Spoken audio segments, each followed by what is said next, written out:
Le village de Niangon Adjamé dans la commune de Yopougon est en fête. Solidaires et en communion, les populations de cette localité manifestent leur joie en ce jour spécial qui marque l'intronisation de leur nouveau chef de village. L'homme est issu de la génération Tchagba. C'est une très grande joie pour moi, mais en toute honnêteté, c'est un choix qui a été opéré par rapport aux actions que mon père a menées dans le village. Alors quand on était à la recherche d'un chef, de façon unanime, quand j'ai été proposé, il n'y a pas eu d'opposition. Revêtu de ses attributs, Jean-Claude Adjrabé est installé par Robert Begré-Mambé, ministre-gouverneur du district d'Abidjan, Jenaka Wele et Paulin Claude Dao respectivement, président du Conseil économique, social et environnemental et ministre des Sports. L'arrêté qui fait de lui le chef de village officiel de Niangon Adjamé lui est remis par la secrétaire générale de préfecture d'Abidjan. Votre chef est un grand homme, nous allons l'aider. Nous allons aider ce village. Monseigneur Blessy nous l'a demandé. Il en pleure. Nous allons vous aider. Jenaka Wele et Dao Claude Paulin, représentant le parrain Adama Bictogo, invitent le nouveau chef à œuvrer pour la cohésion, le vivre ensemble au nom du développement du Niangon Adjamé. Aujourd'hui, cette cérémonie redonne le vrai visage que notre village devrait avoir. Le village Achan doit être dans la sérénité et dans la paix. Le village Achan doit construire le développement avec toutes ses filles et tous ses fils. Les villages Achan doivent privilégier l'entente, la solidarité et surtout le développement. Chers membres de la génération Tchagba, si vous avez décidé qu'Adjrabwa soit le chef, c'est parce que vous avez foi en ses capacités à remplir avec amour, avec vérité et responsabilité les devoirs de ces nouvelles charges. Si nous convenons que n'est pas chef qui veut, mais qui peut. Alors le choix porté sur M. Adjrabwa Jean-Claude ne saurait être le fruit du hasard des circonstances et des opportunités.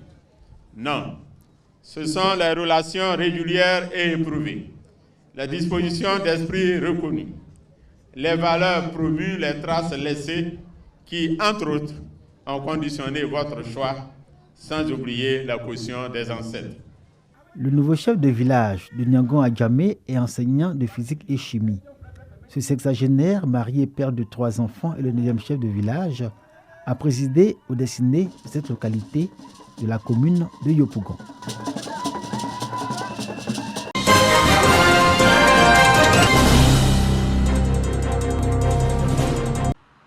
Le centre de santé urbain de Fronan aura bientôt un bloc opératoire gynéco-obstétrical.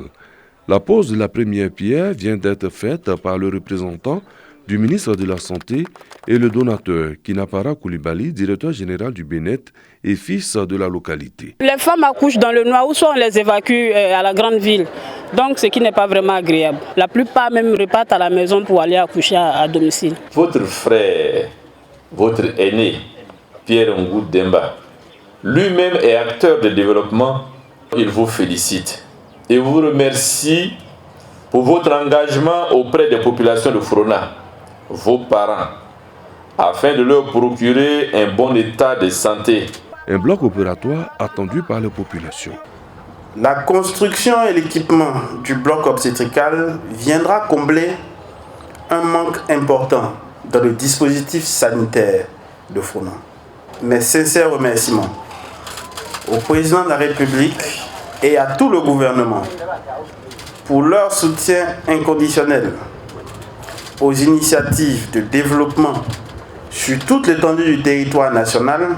Le pôle gynéco-obstétrical comportera un bloc opératoire, une maternité, 3 salles d'accouchement, une salle de néonatologie, un dépôt pharmaceutique et un service de consultation prénatale.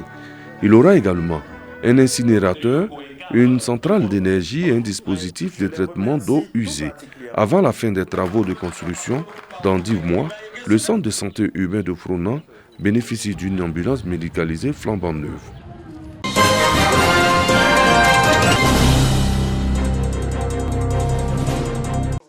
En vue de garantir une atmosphère calme à l'approche des prochaines élections municipales et régionales, Sidi Touré, membre du directoire du RHDP, rassemble les différentes communautés ethniques et religieuses de Bouaké. Objectif de ces rencontres, favoriser un dialogue constructif, recueillir leurs aspirations et instaurer un climat propice à des élections apaisées.